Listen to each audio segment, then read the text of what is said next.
캐나다 알버타주 캘거리에 사는 60대 후반 김 여사는 아픈 곳이 너무 많아 친구들로부터 종합병동이란 우스개를 듣습니다. 당뇨, 혈압 조절을 위해 매일 서너 가지 약을 복용하고 있습니다. 한 번씩 세상이 핑핑 돌아가는 이석증이 나타나 혼이 나기도 합니다. 5년 전 김 여사는 가슴이 답답하고 갑자기 걸을 수도 없어 여동생과 함께 병원 응급실로 갔습니다. 병원에선 혈관 두 곳이 60-70% 이상 막혔다며 당장 입원하도록 조치했습니다. 그리고 15일 후 혈관 두 곳에 스텐트를 삽입하는 수술을 받았습니다. 매년 심장 클리닉에서 연락이 와 사진을 찍은 후 검진을 받습니다.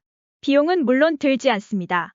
3년 전엔 눈이 잘 보이지 않아 패밀리 닥터로부터 안과 전문의에 리퍼럴 되었습니다. 2개월 정도 기다렸지만 그렇게 급한 것은 아니었습니다.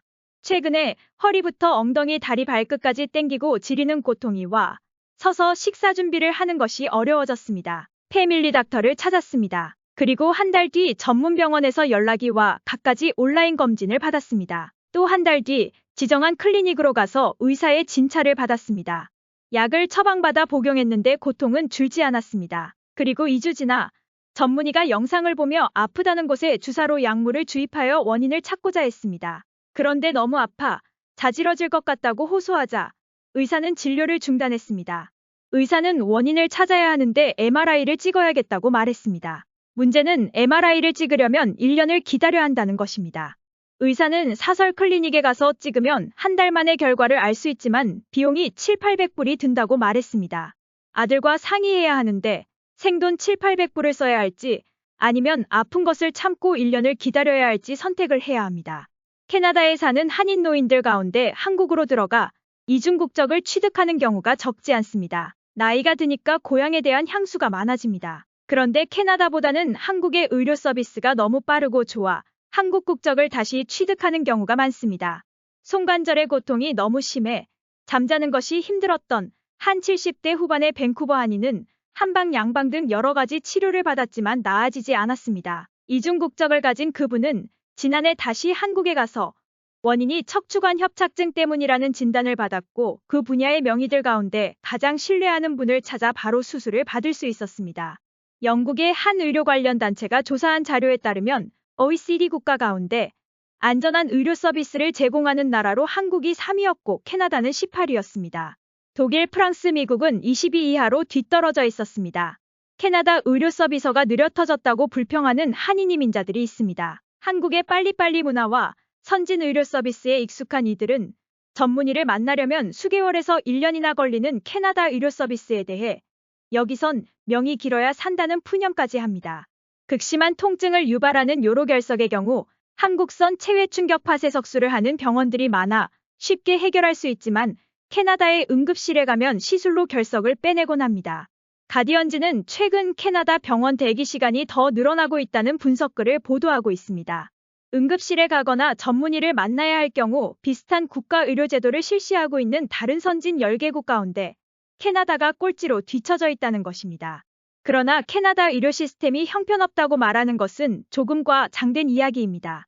캐나다는 세계에서 선진 복지국가로 손꼽혀왔습니다. 의료 시스템은 국가에서 세금으로 운영되는 무료 공공 서비스로 모든 국민이 공공의료보험에 가입할 수 있습니다. 현재 캐나다의 의료비는 국내 총생산의 10.8%를 차지하고 있습니다. 캐나다 의료 서비스는 나름 많은 장점을 갖고 있습니다. 미용이나 치과는 예외이지만 돈이 없어서 치료를 못 받는 경우는 없습니다. 사실상 진료, 검사, 수술 등 모든 것이 무료로 병원에 돈을 내야 하는 경우가 없습니다. 대부분의 한인 이민자들이 큰 불만을 갖고 있지 않습니다. 하지만 근년 들어 캐나다 의료 시스템은 심각한 문제를 노정시키고 있습니다. 그 대표적인 것이 환자들의 긴 대기 시간 문제입니다.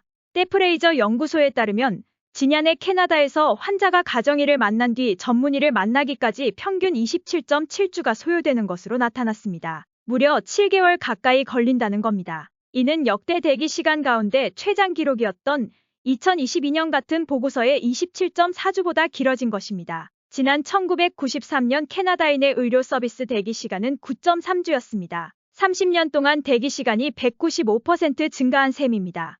이로 인해 심각한 질병을 앓고 있는 환자들이 치료를 적기에 받지 못해 악화되거나 사망하는 사례도 발생하고 있습니다. 한 50대 교민은 몇 년 전 장과 배변의 이상 증상을 느꼈습니다. 유튜브를 보니 대장암 증세 같은데 전문의를 만나는데 몇 개월 기다려야 하니 불안하고 답답해 죽을 뻔했다고 말했습니다. 한국 같으면 시내 병원에서 며칠 안에 진단을 받을 수 있는데 일도 있고 의료보험이 없어 갈 수가 없었다고 합니다. 다행히 암이 아니고 용종이 몇 개 있다는 것이 밝혀졌고 전문의는 제거 수술을 해주었습니다.